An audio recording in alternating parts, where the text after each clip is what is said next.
नमस्कार, मैं दुष्टर उपाध्याय। अमेरिका के राष्ट्रपति ट्रंप दुनिया के वो नेता हैं जो अपने फायदे के लिए किसी भी हद तक जा सकते हैं और इसके लिए वो दुश्मन को दोस्त और दोस्त को दुश्मन भी बना लेते हैं। ट्रंप की ये आदत हो गई है कि वो कहते कुछ हैं और करते कुछ हैं, और ऐसा करके ट्रंप कई देशों को अपने जाल में भी फंसा चुके हैं। हाल ही में भारत और अमेरिका के बीच हुई ट्रेड डील को लेकर कई तरह की बातें कही जा रही हैं। इस डील के बाद खुद ट्रंप ने भी दुनिया को कंफ्यूज किया, लेकिन भारत ट्रंप की रग रग से वाकिफ है, इसलिए बड़े ही सोच समझकर भारत ने ट्रंप के साथ डील की है और उन तमाम भ्रमों को भी दूर किया है जिन्हें ट्रंप फैलाने की कोशिश कर रहे थे। यानी कि ट्रंप किसी तरह से भारत को अपने जाल में ना फंसा सके, इसके लिए सरकार सारी बातों को एकदम क्लियर करके चल रही है।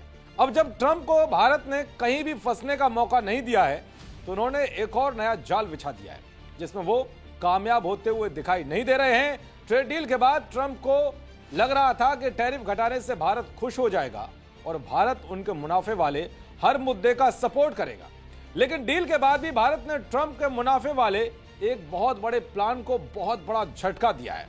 दरअसल हाल ही में ट्रंप ने गाजा शांति बोर्ड का ऐलान किया था। ट्रंप का दावा है कि यह बोर्ड इजराइल हमास युद्ध को पूरी तरह से समाप्त कर देगा और इसके जरिए गाजा में सारी चीजों को पटरी पर लाया जाएगा। ट्रंप ने इस बोर्ड में शामिल होने के लिए दुनिया भर के कई देशों के साथ ही भारत को भी न्योता दिया है। भारत ने ट्रंप के स्ट्रैप की परख करते हुए इस मुद्दे पर उन्हें तगड़ा झटका देने की तैयारी कर ली है। जानकारी के मुताबिक भारत ने 19 फरवरी को होने वाली गाजा पीस ऑफ बोर्ड की मीटिंग से दूर रहने का फैसला लिया है।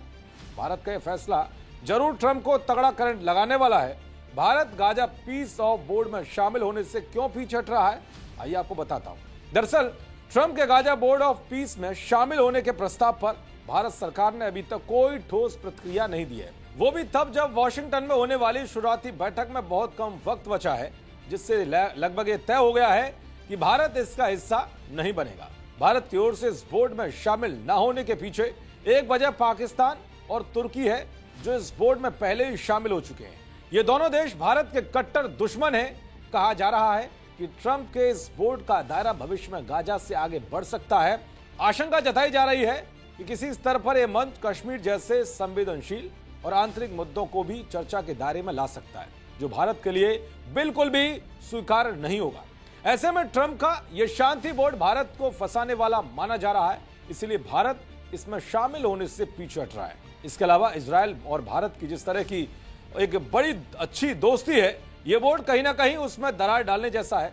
इजराइल ने जिन हमास के आतंकियों को गाजा छोड़ने के लिए मजबूर कर दिया, वो अब पीओके में मुनीर के जिहादियों के साथ हाथ मिलाकर भारत के खिलाफ साजिशें रच रहे हैं।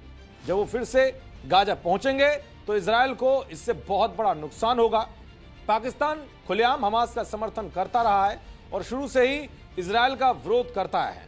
तो वहीं ट्रंप के इस बोर्ड ऑफ पीस के मेंबर देशों को $1 अरब यानी कि करीब 9,000 करोड़ रुपए देने होंगे, जिससे साफ है कि ट्रंप का यह बोर्ड गाजा में शांति कम बल्कि उनकी कमाई का जरिया है। इसलिए भारत इस बोर्ड में किसी भी कीमत पर शामिल होना पसंद नहीं करेगा, जो ट्रंप के लिए एक बहुत बड़ा झटका भी साबित होगा। देखते रहिए जी न्यूज़। नमस्कार।